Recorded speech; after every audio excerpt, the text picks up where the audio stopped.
بھائیو اپنے نبی کی نقل اتار، اللہ پاس کر دے گا۔ اس نے ایک چنا ہے جس کو حبیب بنایا ہے، 10,000 سال کا پروسیس ہوا اور اس میں سے محمد مصطفیٰ صلی اللہ علیہ وسلم کی ہستی کو وجود ملا۔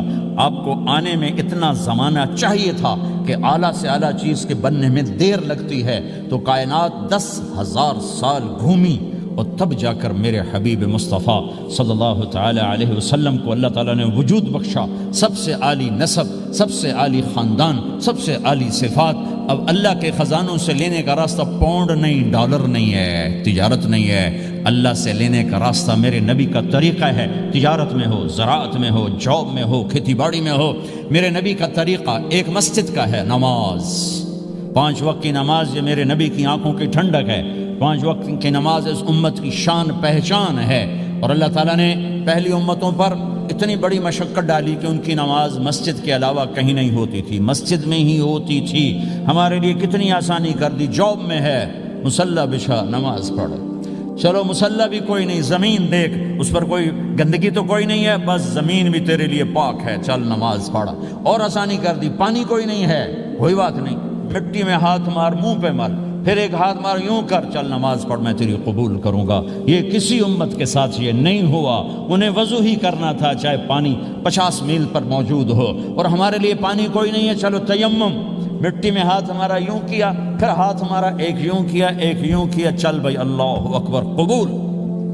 عمار بن یاسر رضی اللہ تعالیٰ عنہ سفر میں تھے، ان کو نہانے کی ضرورت ہو گئی، نائٹ فال ہو گیا، تو انہوں نے سوچا کہ ویسے تو آدمی کو وضو کی ضرورت ہوتی ہے تو خالی منہ پہ ہاتھ مارا اور یوں کونیوں تک، لیکن مجھے تو غسل کی ضرورت ہے، تو خالی اس سے تو کافی نہیں ہوگا، تو انہوں نے کپڑے اتارے، اکیلے تھے، ریت کے اوپر کبھی یوں لیٹے، کبھی یوں لیٹے، کبھی یوں لیٹے، 3-4 دفعہ یوں اور یوں رول ہوتے ہوتے پھر انہوں نے نماز پڑھی۔ آئے اللہ کے نبی کی بارگاہ میں، یا رسول اللہ مجھے رات کو نہانے کی ضرورت پڑ گئی، تو میں نے کہا وضو کے لیے تو خالی یہ 2 دفعہ کرنا کافی ہے، تو یہ تو نہانا تھا، تو میں تو ریت میں خوب رول ہوتا رہا۔ میرے نبی نے انما یکفیک ضربتان، ارے سیدھے بندے عمار، اس کے لیے بھی اتنا ہی کافی تھا کہ تو یوں کرتا اور یوں کرتا اور تو پاک ہو جاتا۔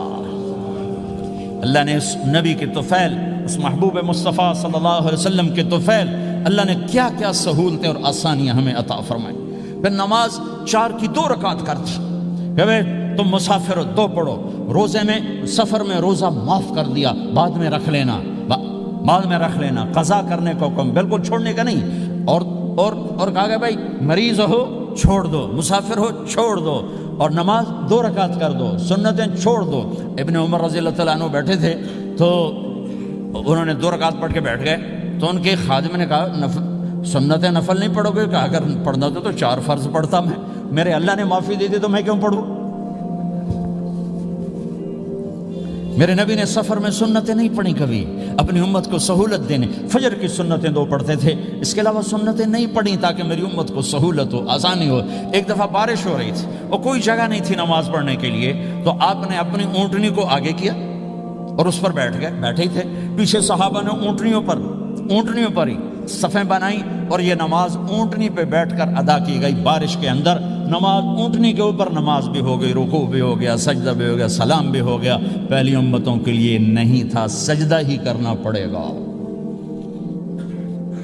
یہ اللہ کے محبوب مصطفیٰ صلی اللہ تعالی علیہ وسلم کی طفیل، میرے اللہ نے ہم پہ فضل و احسان کیا، تو میرے نبی کی زندگی میں عبادات میں نماز سب سے اعلیٰ نظر آتی ہے، سب سے نمایاں نظر آتی ہے، اور پھر بازار میں، گھر میں، دفتر میں، ماحول میں میرے نبی کے اخلاق، یہ زندگی کا دوسرا روشن پہلو ہے۔ میرے نبی کی ساری زندگی 2 لفظوں میں آتی ہے، عبادت اخلاق، عبادت اخلاق، یا 2 اور لفظ، حقوق اللہ حقوق العباد، حقوق اللہ حقوق العباد۔ حقوق اللہ میں نماز سب سے اعلیٰ، اور حقوق العباد میں لوگوں کی برداشت کرنا، لوگوں سے درگزر کرنا، معاف کرنا، جھوٹ سے بچنا، دھوکے سے بچنا۔ میرے نبی سے پوچھا گیا یا رسول اللہ مسلمان کنجوس ہو سکتا ہے؟ ہم نے کہا ہو سکتا ہے۔ یا رسول اللہ مسلمان کمزور ہو سکتا ہے، بزدل ہو سکتا ہے، ڈرپوک ہو سکتا ہے؟ آپ نے کہا ہو سکتا ہے۔ یا رسول اللہ مسلمان جھوٹ بول سکتا ہے؟ آپ نے کہا نہیں، جھوٹ نہیں بول سکتا، جھوٹ نہیں بول سکتا۔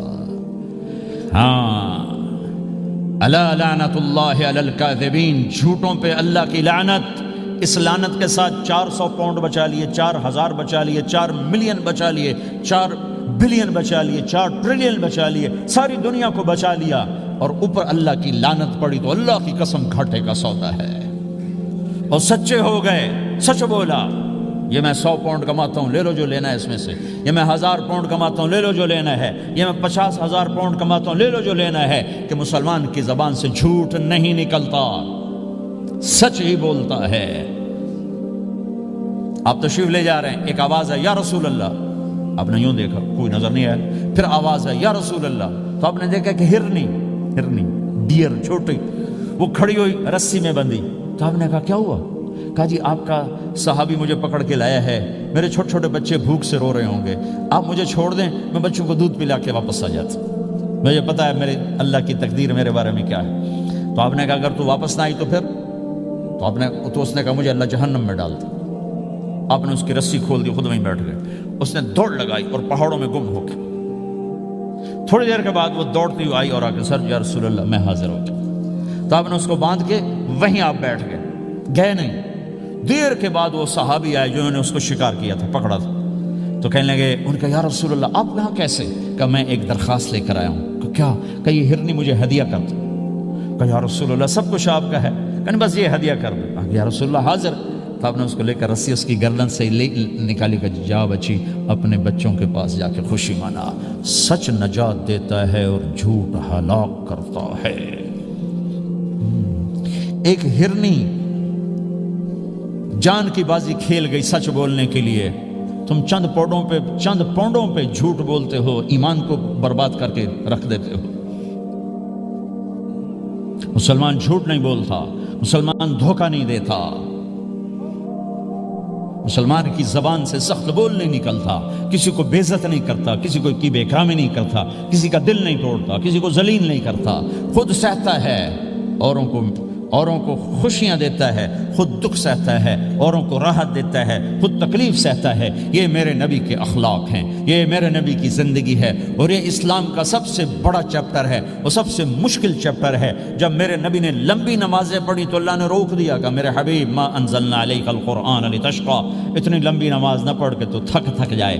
میرے نبی نے تبلیغ میں زور دکھایا تو اللہ نے روک دیا، فلتذهب نفسك علیہم حسرات، میرے نبی اتنا غم نہ کر کے آپ خود ہی آہیں بھرتے آپ مر جائیں۔ میرے نبی نے مال سارا خرچ کیا، اللہ نے اس سے بھی روک دیا، ولا تبسطها كل البسط فتقعد ملوما محسورا، اتنا خرچ نہ کریں کہ آپ خود پھر دکھی ہو کے بیٹھ جائیں۔ خرچ کرنا بہت بڑا عمل، تبلیغ سب سے سارے عملوں کا سردار عمل، تبلیغ سے بڑا کوئی کام ہوتا تو اللہ نبیوں کو دیتا، اگر تبلیغ سے بڑھ کر کوئی کام ہوتا تو اللہ نبیوں کو دیتا، گشت سے بڑھ کر کوئی محنت ہوتی تو اللہ نبیوں کو دیتا۔ 950 سال نوح علیہ السلام گشتی کر رہے ہیں، اور اللہ کی مان لو، اللہ کی مان لو، اتنا عظیم عمل کا میرے نبی درمیانہ نماز سب سے بڑی عبادت، میرے نبی درمیانہ کام، لیکن جب میرے نبی نے اخلاق اچھے کیے، دشمن کو معاف کرنا، تو ایک آدمی آپ سوئے ہوئے تھے، آپ کی تلوار لٹکی تھی، ایک آدمی آیا، اس نے آپ کی تلوار اتاری اور یوں ہماری پسلی میں، آپ اٹھ کے بیٹھ گئے، اب وہ قتل کے ارادے کے لیے آ چکا ہے اور تلوار یہاں ہے، کہتا من یمنعک منی، اب بول تمہیں کون بچائے گا؟ تو آپ نے مسکراتے ہوئے کہا اللہ، تو اس کے ہاتھ سے تلوار گر پڑی، تو آپ نے اٹھا لی، آپ نے یوں سیدھی کی، اب تو بچا، تجھے کون بچائے گا؟ وہ کہنے لگا مجھے تو ہی بچائے گا، وہ تو اللہ کو جانتا نہیں تھا، کہا بابا مجھے تو ہی بچائے گا۔ تو آپ کہتے ہیں اس کا سر اڑا دو، یہ نبی کو قتل کرنے آیا ہے۔ میرے نبی نے فرمایا کلمہ پڑھتے ہو؟ کہا نہیں پڑھتا۔ کہا جاؤ معاف کیا۔ یہ میرے نبی کے اخلاق ہیں۔ 20 سال جنہوں نے قتل کے منصوبے بنائے، مکہ والے، جب آپ مکہ میں فاتحانہ داخل ہوئے، ابو سفیان سب سے زیادہ آپ کو دکھ پہنچانے والوں میں پیش، تو آپ نے ابو سفیان کو عزت دی، جو ابو سفیان کے گھر میں داخل ہوگا اس کو کچھ نہیں کہا جائے گا۔ آپ تو ابو سفیان کو بلا کے سولی پہ لٹکاتے، اور آپ کہہ رہے ہیں جو ابو سفیان کے گھر میں جائے گا اسے کچھ نہیں کہا جائے گا، جو بیت اللہ میں ہوگا اسے کچھ نہیں کہا جائے گا۔ سارا مکہ سامنے، آپ یوں بیت اللہ کا دروازے پر یوں دونوں ہاتھ ایسے ٹکا کے کھڑے تھے، پھر آپ نے کہا میں کیا کروں گا اب تمہارے ساتھ؟ تو سہیل بن عمر نے کہا آپ کریم ہیں، کریم کے بیٹے ہیں، تو آپ نے کہا جاؤ میں نے معاف کیا۔ یہ اخلاق آج مٹ چکے ہیں، مردوں سے، عورتوں سے، علم والوں سے، خانقاہ والوں سے، تبلیغ والوں سے، سب زیرو ہوئے پڑے ہیں۔ جب تک یہ اخلاق زندہ نہیں ہوتے اسلامی زندگی قائم نہیں ہو سکتی، اسلامی معاشرت قائم نہیں ہو سکتی، اور دین دو چیزوں سے آگے پھیلتا ہے، ایک دعوت اور ایک اخلاق۔ دعوت اور اخلاق، دعوت اور اخلاق۔ دعوت نہیں ہوگی تو اخلاق وہیں پڑے رہ جائیں گے، اخلاق نہیں ہوں گے تو دعوت کوئی قبول نہیں کرے گا۔ میرے نبی نے کتنے معجزے دکھائے مکے میں، نہیں کلمہ پڑھا۔ بدر میں ان کے 70 مارے گئے، فرشتوں کو دیکھا، جبریل کے گھوڑے کی آواز سنی، کلمہ نہیں پڑھا۔ خندق میں شکست ہوئی، کلمہ نہیں پڑھا۔ پانی نکلتے دیکھا، انگلیوں سے کلمہ نہیں پڑھا۔ ایک بکرے کا ایک بازو پکایا، ایک بازو بکرے کا، ایک اگلا جو بازو ہوتا، اور 40 آدمیوں نے کھانا کھایا اور ایک بوٹی کم نہیں ہوئی، ایک بوٹی کم نہیں ہوئی، کلمہ نہیں پڑھا۔ لیکن جب میرے نبی نے کہا جاؤ معاف کیا تو سارے ہی کلمہ پڑھ گئے کہ واقعہ یہ اخلاق نبی کے ہو سکتے۔ حنین کی جنگ میں جب بھاگے لوگ، شکست ہوئی، تو ایک صحابی کا بھاگتے ہوئے پاؤں ہمارے نبی کا پاؤں پر آیا، اور جوتا سخت تھا، تو آپ نے کہا اوجعتنی، اور آپ کے ہاتھ میں چھڑی تھی، آپ نے اس کو یوں ماری، کہا اوجعتنی، ارے تو نے مجھے کتنا زیادہ درد پہنچایا، دکھ پہنچایا۔ وہ بیچارے پگھل کے رہ گئے اور پریشان ہو گئے، اور فرماتے ہیں سارا دن میں پریشان، ساری رات پریشان کہ اللہ کے نبی کو میں نے تکلیف پہنچائی، اب میرا کیا بنے گا۔ اگلا دن ہوا تو اعلان ہو رہا تھا بھائی جس کا پاؤں نبی کے پاؤں پہ آیا تھا اس کو اللہ کے نبی بلا رہے ہیں۔ تو صحابی کہنے لگے میں نے سمجھا بس اب میری تو دنیا بھی گئی اور آخرت بھی گئی، اب میرے اوپر کیس بنے گا اور مجھے ڈانٹ ڈپٹ بھی ہوگی، میرا کتنا بڑا گھاٹا نقصان ہوگا۔ یہ حاضر ہوئے ڈرتے ڈرتے، تو آپ نے فرمایا میرے بھائی کل میں نے تمہیں چھڑی ماری تھی، وہ مجھے معاف کر دینا، اور یہ 80 اونٹ تمہیں ہدیہ دیتا ہوں، 80 کیملز یعنی 80 پراڈو، 80 رینج روور کا یہ میری طرف سے تمہیں ہدیہ ہے۔ وہ حیران پریشان، یہ میرے نبی کے اخلاق ہیں، یہ میرے نبی کے اخلاق ہیں۔ کانٹے بچھانے والی نے 4 دن آنا چھوڑ دیا، بیمار ہو گئی تھی، تو آپ نے کہا کیا بات ہے، وہ ہمارے راستے میں اب کانٹے کوئی نہیں ہیں؟ کہا یہ وہ بیمار پڑی ہے جو کانٹے بچھاتی تھی۔ تو آپ اس کے گھر چلے گئے، ماں جی خیریت تو ہے، آپ ٹھیک تو ہیں؟ کہا بیٹا مجھے کلمہ پڑھا دے، بس تیرے اخلاق نے مجھے فتح کر لیا ہے۔ میرے بھائیوں یہ چیپٹر بھول چکے ہیں، بھول چکے ہیں، بھول چکے ہیں۔ جب تک یہ چیپٹر زندہ نہیں ہوگا زندگی اسلامی نہیں بنے گی، معاشرہ اسلامی نہیں بنے گا، اور آگے قوموں کے لیے اسلام کا دروازہ نہیں کھلے گا۔ ہمیں معاف کرنا آتا ہو، ہمیں گالی دینے والے کو دعا دینا آتا ہو، غیبت کرنے والے کی تعریف آتی ہو، اور غیبت کرنے سے، غیبت سننے سے اپنے آپ کو ایسے بچاؤ جیسے زہر سے بچاتے ہو، اسے آگ سے بچاتے ہو۔ ایک دوسرے کو نفرت کا بول نہ بولو ورنہ ساری زندگی تباہ و برباد ہو جائے گی۔ میرے رب کی قسم، میرے نبی نے کہا ایک زبان کا بول انسان بولتا ہے اور جہنم کی گہرائیوں میں گر جاتا ہے، اور ایک زبان کا بول انسان بولتا ہے اور جنت کے درجات پر چڑھ جاتا ہے۔ یہ زبان بہت طاقتور چیز ہے، میں ہر بیان میں اس کو دہرا رہا ہوں کہ جتنا یہ عمل ختم ہو چکا ہے اتنا کوئی عمل بھی نہیں ختم ہوا ہے۔ اور ایک صحابی ہیں ابو دجانہ۔ کون ابو دجانہ؟ السابقون الاولون من المہاجرین والانصار، اس میں پہلی صف کے صحابہ۔ کون ابو دجانہ؟ جب آپ حج پر گئے تو اپنی جگہ مدینے کا امیر ابو دجانہ کو بنایا۔ ابو دجانہ حج میں شریک نہیں ہوئے کہ آپ نے اپنی جگہ ان کو اپنا نائب بنا کے وہاں کھڑا فرمایا ابو دجانہ میری جگہ پر مدینے کا امیر ہے، یہ وہ ابو دجانہ ہیں۔ کون ابو دجانہ؟ جو جنگ بدر سے لے کر آخری حج تک ہر سفر میں شریک ہیں، ہر سفر میں شریک ہیں۔ ان کی ایک بات میں بتانا چاہتا ہوں، پہلے تھوڑی سی ان کی ہسٹری بتانا چاہتا ہوں۔ کون ابو دجانہ؟ احد کی جنگ میں آپ نے تلوار اٹھائی، کہا اس تلوار کو کون لے گا؟ کئی صحابہ کھڑے ہو گئے۔ آپ نے کہا اس تلوار کا حق کون ادا کرے گا؟ سارے بیٹھ گئے، 3 آدمی کھڑے رہے، ایک زبیر بن عوام، ایک عمر بن خطاب، ایک ابو دجانہ۔ ان کا نام ہے سماق بن خرشنہ، سماق بن خرشنہ ان کا نام ابو دجانہ سے مشہور ہے۔ تو آپ نے تلوار نہ عمر کو دی، نہ زبیر کو دی، ابو دجانہ کو دی تھی۔ تو عمر رضی اللہ عنہ نے تو محسوس نہیں کیا، حضرت زبیر نے محسوس کیا کہ اس کو کیوں دی، مجھے کیوں نہیں دی؟ میں مہاجرین میں سے ہوں، میں پھوپھی کا بیٹا ہوں، میں اس سے دلیری میں کم نہیں ہوں، بلکہ حضرت زبیر کی دلیری کی تو دھک تھی۔ جدھر سلوار چلتی تھی کاٹتی چلی جاتی تھی، کہنے لگا میں دیکھوں گا یہ کیا کرتا ہے۔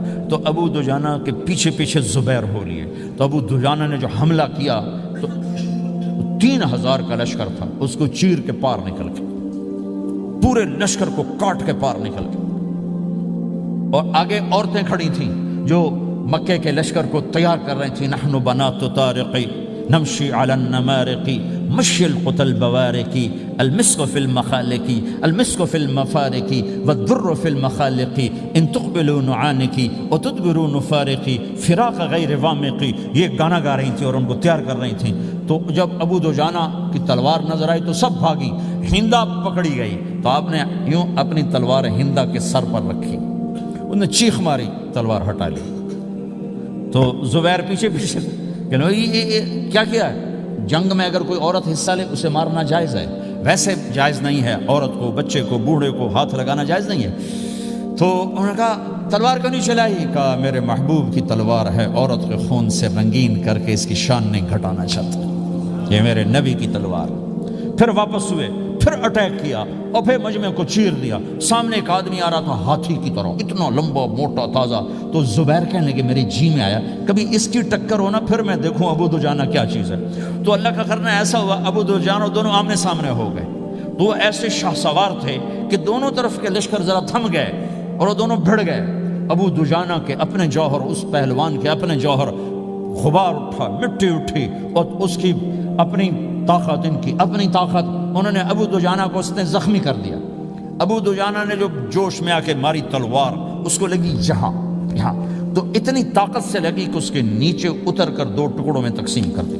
یوں ماری تو ایک حصہ ادھر، ایک حصہ، پھر یوں دیکھا اور اپنے چہرے سے لوہے کی ٹوپی اتاری، کما ترا انا ابو دجانہ، کیا دیکھ رہے ہو؟ میں ہوں ابو دجانہ، تلوار صحیح لی ہے میں نے، غلط نہیں لی۔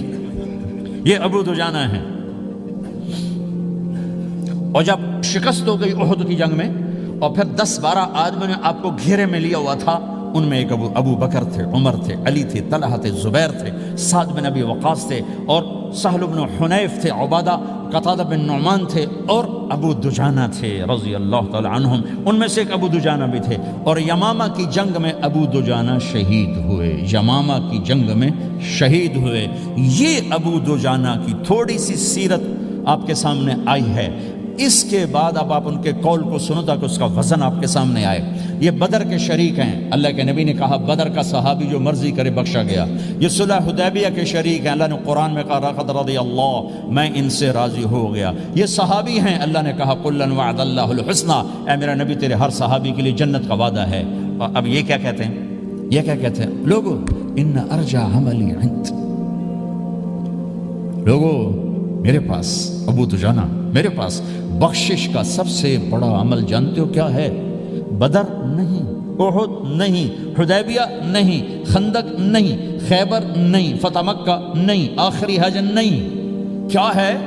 کیا ہے لوگو؟ ان ارجع عملی عندی، میرے پاس آخرت میں بخشش کا سب سے بڑا عمل بس ایک ہے کہ ما آذیت احدا بلسانی، میں نے اپنی زبان سے کبھی کسی کو دکھ نہیں پہنچایا۔ ولا اجد فی قلبی غلا لاحد، اور میرے دل میں کسی کے لیے بغض کوئی نہیں ہے، بس یہ میری بخشش کا عمل ہے۔ تو بھائیو، نبی کے اخلاق میں 2 چیزیں لے لو، ایک زبان سے کسی کو دکھ نہ دو، ایک دل میں کسی کا بغض نہ رکھو۔ اللہ کی قسم بغیر حساب کتاب کے جنت میں جاؤ گے۔ بڑے بڑے جنید بغدادی اور بڑے بڑے معرفت والے تمہیں دیکھتے رہ جائیں گے، تمہاری رفتار اتنی تیز ہوگی کہ تمہیں وہی پکڑ سکے گا جس کا یہ 2 عمل تم سے زیادہ اچھا ہوگا۔ جس روڈ پہ رش ہوتا آپ وہاں سے گاڑی ہٹا لیتے ہو، بھائی ادھر نہیں، ادھر رش ہے، وہ سائن وغیرہ آپ کو آ جاتے ہیں کہ بھائی ادھر بلاک ہے، ادھر نہیں جانا، ادھر جانا ہے۔ تو جہاں روڈ پہ رش ہوتا ہے تو قیمتی سے قیمتی گاڑی کی رفتار بھی آہستہ ہو جاتی ہے، اور جہاں روڈ خالی ہوتا ہے تو پرانی گاڑی بھی بھاگے جا رہی ہوتی ہے۔ ہمارے یہاں پرانی گاڑی ہوتی ہے نا، پرانی بسوں کے پیچھے لکھا ہوتا ہے نہ انجن کی خوبی نہ ڈرائیور کا کمال، خدا کے سہارے چلی جا رہی ہے۔ اور جس کے پاس ایسی گاڑی ہو، نہ انجن کی خوبی نہ ڈرائیور کا کمال، تو اگر اس کو روڈ خالی مل جائے تو وہ تو مرسڈیز والے سے پہلے پہنچے گا، رینج روور والے سے پہلے پہنچے گا، بینٹلی والے سے پہلے پہنچے گا، رولز رائس والے سے پہلے پہنچے گا، جو وہ تو پھنسی کھڑی اور اس کا روڈ ہی خالی ہے۔